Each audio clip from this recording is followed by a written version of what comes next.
Meilleures salutations à tous. Aujourd'hui, nous chercherons la réponse à cette question. Pourquoi Satan essaie-t-il de détruire les femmes?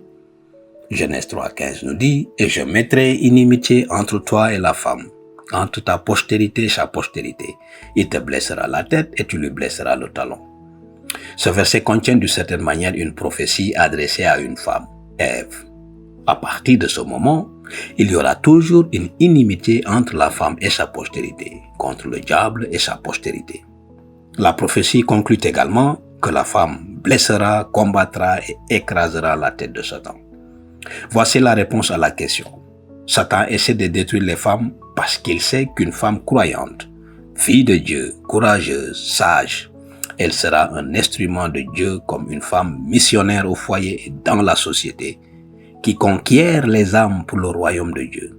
Elle sera une bonne mère qui éduque ses enfants pour cette vie et pour l'éternité. Elle sera une femme prudente, qui ce n'est que par sa conduite que d'autres seront gagnés au Seigneur Jésus. Le programme prometteur d'une femme sage a amené Satan à s'avancer pour perturber la prophétie. Puis, il l'a conquise pour qu'elle soit son instrument. Sachant qu'il lui reste peu de temps, il fait tout pour détruire la femme. Comment? Par l'oppression des femmes. Dans certaines cultures, il existe une humiliation des femmes, une exploitation des femmes, coups et violences psychologiques sur les femmes, des punitions sans possibilité de se défendre, mariage de filles forcés par la culture, manque de liberté de regarder et de marcher. Elles n'ont aucun droit sur leurs propres enfants. Elles sont considérées comme une autre chose dans la maison. Il y a des pays où aucun homme ne défend aucune femme, pas même son père ou son fils. Ainsi, dans ces conditions, l'âme de la femme est détruite et on pense qu'il n'y a personne pour la sauver. Elles sont perdues dans leur tristesse et leur impuissance. En revanche, la femme est détruite avec l'appel « libération féminine » où la femme humilie l'homme. Il y a des coups et même des trahisons de la part de la femme.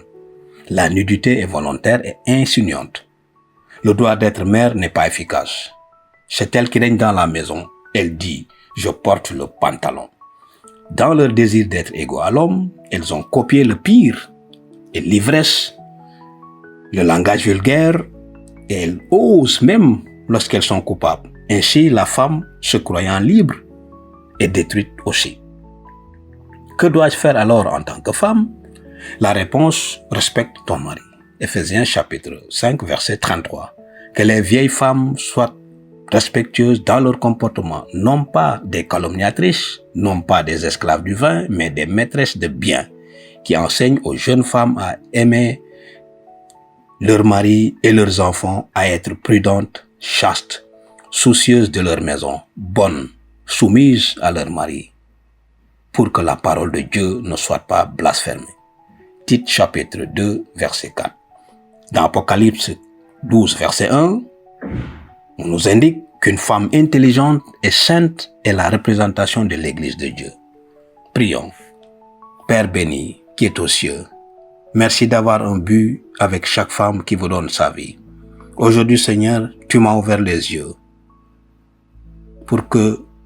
parce que tu as une mission pour moi. Aide-moi, Seigneur, à glorifier ton nom, car une femme prudente est comme une source pure où chaque marcheur qui en a besoin trouve de l'eau douce. Au nom de Jésus, nous prions. Amen. N'oubliez pas de vous abonner sur la chaîne et partager. À bientôt.